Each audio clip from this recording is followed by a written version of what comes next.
Саламатсыздарбы студенттер, бүгүнкү сиздермен өтүлетін жаңа тақырыбымыз жеңіл атлетика, спорттық жүріс, техникасы және оқыту әдістемесі.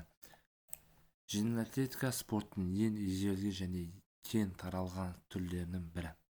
Оның құрамына жүгіру, секіру, лақтыру және спорттық жүріс сияқты түрлер кіреді.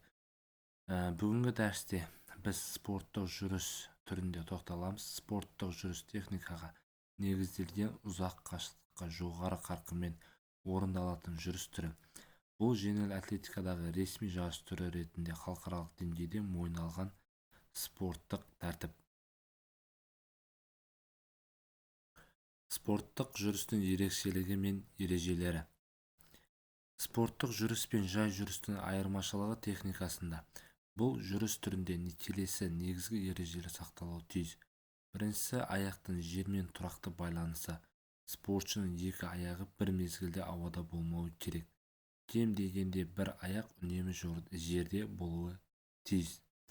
Тірек аяқты тізеден бүкпеу, аяқ жерге тигеннен кейін тізе толық жазылып тұруы керек. Бұл ережелерді төрешілер жарыс барысында бақылайды. Техниканы бұзу кезінде ескерту жасалып, қайталаған жағдайда спортшыны жарыстан шеттетіліп отырады. Спорттық жүріс техникасы. Спорттық жүріс техникасы өте маңызды. Ол келесі негізгі элементтерден тұрады. Дене қалпы, яғни арқа түсу, кеуде алға бағытталған. Келесі, иықтар босаңсыған, қозғалысқа кедергі келтірмейді. Көз алға 20-30 метр қашықтыққа бағытталған. Келесі бізде аяқпен жұмыс. Аяқ алдымен өкшеден жерге тиеді. Тірек аяқты тізеден жазып тұрып, толық аяқтың табанына итерілу жүреді. Артқа аяқтың итерілуі жүру қарқынын арттырады. Келесі бізде қолмен жұмыс, яғни қолдар шынтақтан 90 градус бұрышта бүгілген.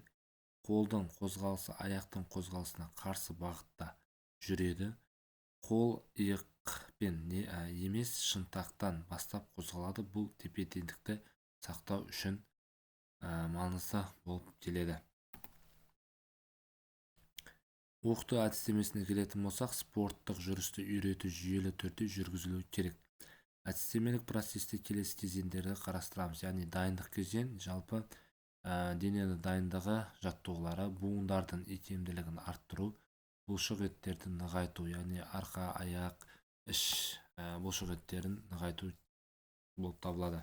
Негізгі техникаға үйрету, яғни қадамның ұзындығы мен жиілігіне көңіл бөлу, жерге дұрыс басуды үйрету, өкшемен бастап, арнайы дұрыс жаттығуларды, яғни аяқты тік ұстап жүру, қолды дұрыс қимылдату негізгі техникаға үйрету болып табылады. Келесі бізде арнайы жаттығулар, яғни қысқа және орта қашықтыққа жүру, қимыл қозғалысты үйлестіруге арналған жаттығулар. Видео талдау арқылы қозғалысты бақылап, қателерді түзету керек болып табылады. Келесі төзімділік пен тактикалық дайындық, яғни ұзақ қашықтыққа жаттығу, яғни 5 км, 10 км және тағы басқалар. Жарыс кезінде күшті дұрыс бөлу әдістерін үйрету. Старттан кейін қарқынмен жүру және финишке дейін күш сақтау болып табылады. Жалпы бұл оқыту әдістемелеріне кіреді. Қателіктер мен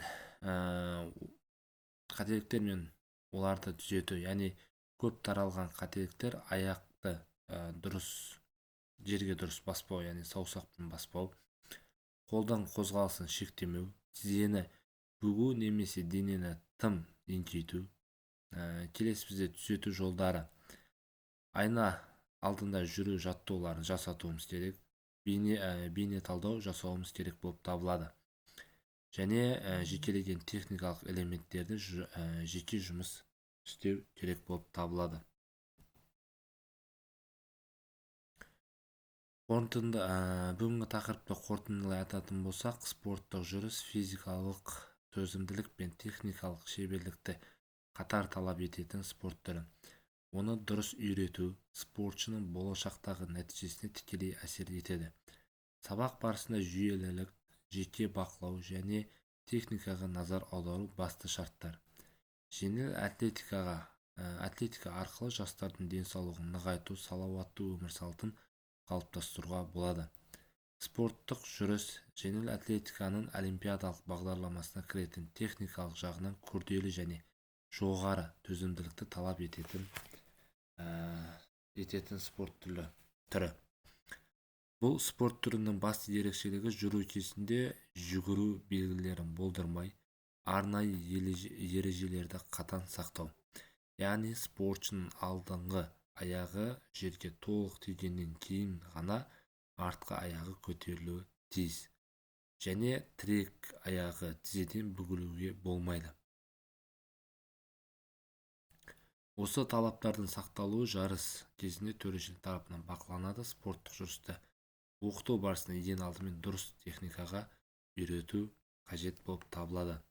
Яғни спорттық жүріс жоғарыда айтылғандай олимпиадалық ойындарға енген. Жалпы қыздарға арналып 5-10 километр жүгірістер болса, ерлер үшін 20 километрге дейін спорттық жүрістегі олимпиадалық ойындар түрлері болып табылады.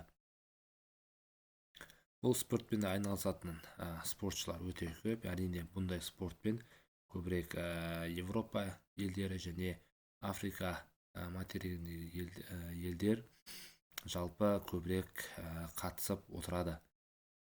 Жалпы бүгінгі тақырыбымыз осы спорттық жүріс туралы. Спорттық жүріске қандай спортшының қабілеттері керек және қандай шеберліктер, яғни техникалық шеберліктердің қалай арттыру, қандай жаттығулар жасау керек туралы жалпы сіздерге мағлұмат берілді. Назарларыңызға рахмет.